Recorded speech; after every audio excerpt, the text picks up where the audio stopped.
These are German police officers raiding mosques and organizations in Berlin. These places are suspected of links to a Shiite Muslim group called Hezbollah, Arabic for Party of God.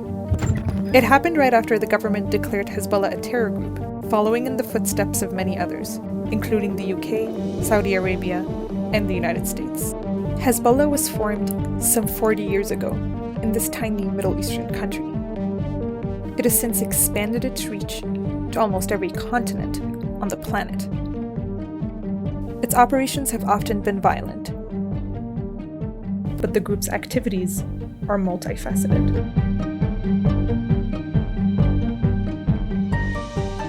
It's quite striking, quite interesting how difficult it seems to be for political analysts, political scientists, the think tankers in the world to really understand what Hezbollah is. So what exactly is Hezbollah?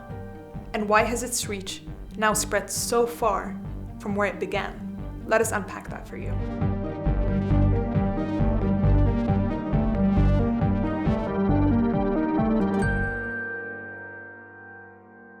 Part of the reason why Hezbollah is so difficult to pin down is that it's an organization that spans many categories. So Hezbollah is a political party.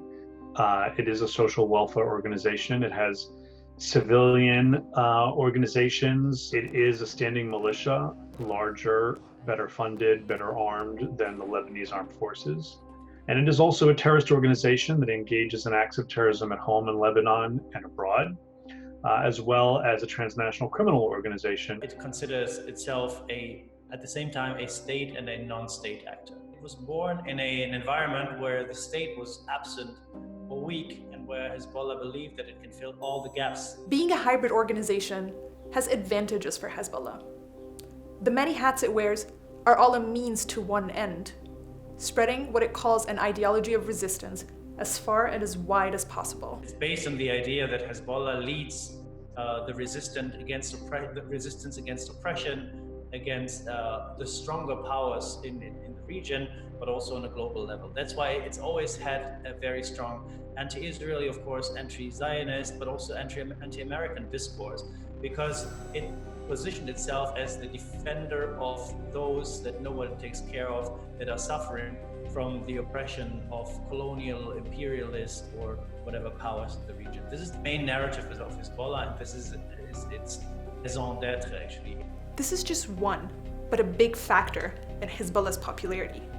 Its followers see the group as standing up for the disempowered. Just take a listen to what some of its supporters say. الوقفة التضامنية اللي نحن بنوقفها مع الشعب المظلوم، الشعب يلي عم تتآمر عليه كل أمريكا والسعودية. السيد من يومه من يوم ما الله خلقه هو سيد الحكمة وسيد المقاومة وسيد الناصر وسيد السلم الأهلي. Under its leader Hassan Nasrallah, Hezbollah has gained enduring popularity, reflected in its election results. It has won seats in every parliament since 1992 and has participated in governments since 2005. There are entire parts of the country believed to be dominated by the group. And while it also has many detractors in Lebanon, here's a glimpse of the number of people Hezbollah can mobilize for its rallies.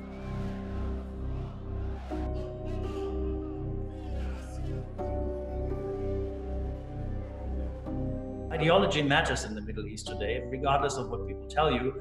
Ideology is still a factor. It's not the only factor, and it's probably not even the most important factor, but it is important, and in the case of Hezbollah, it really makes a difference. This popularity often runs deep in Lebanese communities abroad. Hezbollah sympathizers include entrepreneurs and businessmen who funnel money to the group back in Lebanon.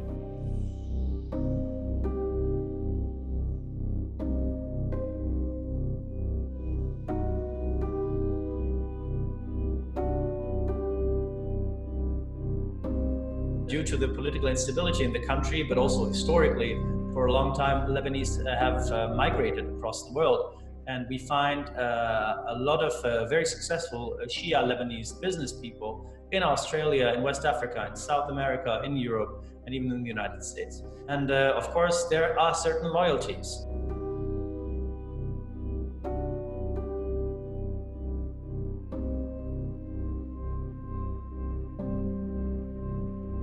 So Hezbollah is receiving support from donations, but also from the business activities, informal, let's say, illegal, also sometimes business activities that are conducted in order to fund the organization. Yet the diaspora is only one part of the group's global reach. And that brings us to another key thing to know about Hezbollah: its intimate relationship with Iran. Don't take our word for it. This is what Hezbollah's leader had to say about it. نحن وعلى المكشوف ويمكن هيك شيء بالعالم كله ما فيه انه واحد يطلع علنا وشفاف وصادق وبيقول للعالم كله نحن يا خيي على راس السطح موازنة حزب الله ومعاشاته ومصاريفه وأكله وشربه وسلاحه وصواريخه من الجمهورية الإسلامية في إيران. And this is how Hezbollah supporters received Iran's then president, Mahmoud Ahmadinejad, in a visit to Lebanon. Hezbollah and Iran have a very intimate relationship. It is ideological. Without Iran, there would certainly be no Hezbollah. In 1979, there was a turning point in Iran that set the stage for this alliance. A revolution in the country saw Iran's monarchy overthrown and an Islamic republic established instead. Soon afterwards, Hezbollah emerged in Lebanon as one of the many factions fighting in the country's long-running civil war. It was formed as a militia belonging to the Shiite sect of Islam. Iran itself, a Shiite majority country, was there at the very beginning and became a natural ally and supporter to Hezbollah.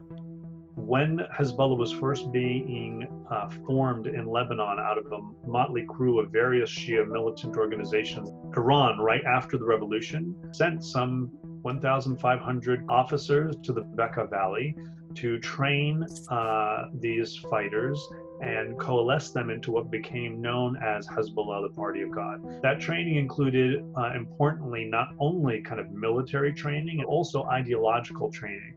Not only religious, but specifically ideological, a commitment to the idea of exporting the Iranian Revolution, which was never intended to stop at the borders of Iran. And right from the beginning, Hezbollah and Iran started acting together in the international arena.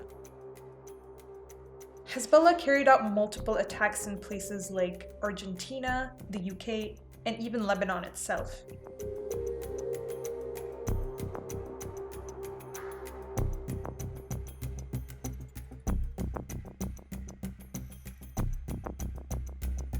Hezbollah is the sharp end of the spear that Iran is able to deploy, especially when it wants to do something with reasonable deniability.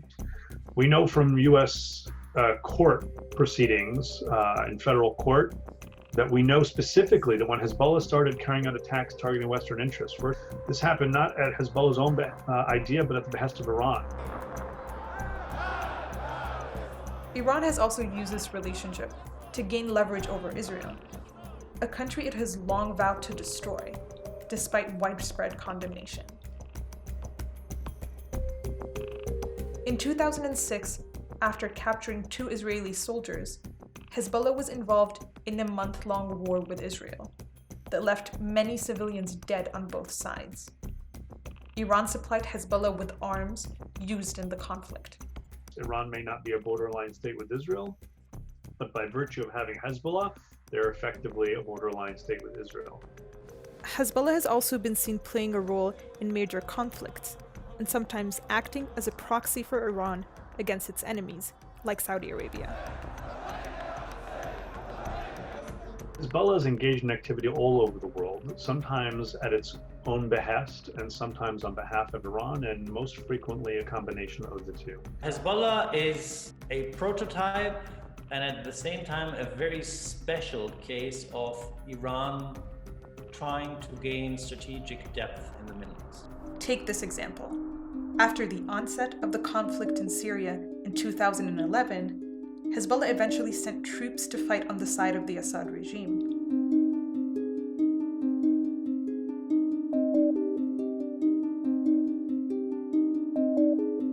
Hezbollah's activity in Iraq and in Yemen, its support to militants in Bahrain. This has much more to do with Hezbollah's role in Iran's shadow war with its adversaries, whether it's with the West or other Sunni countries in the region. And Hezbollah has a prominent role to play in those fights. Over the past few years, has Hezbollah really become much more involved as a regional actor? And I do think that this has changed the nature of Hezbollah moving forward. It's unlikely to go back to being just an actor in Lebanon, only targeting Israel or carrying out terrorist attacks around the world out of its own and Iran's interest. It's now also a regional fighting force. Thanks for watching this edition of Unpacked. There's still so much more we could explain about Hezbollah, whether it's the size of its military wing, other reasons for its popularity in Lebanon and abroad, and the implications of designating it a terror organization. If you have any more questions about the group, or about anything that we've covered in this video, let us know in the comment section, and we'll get back to you.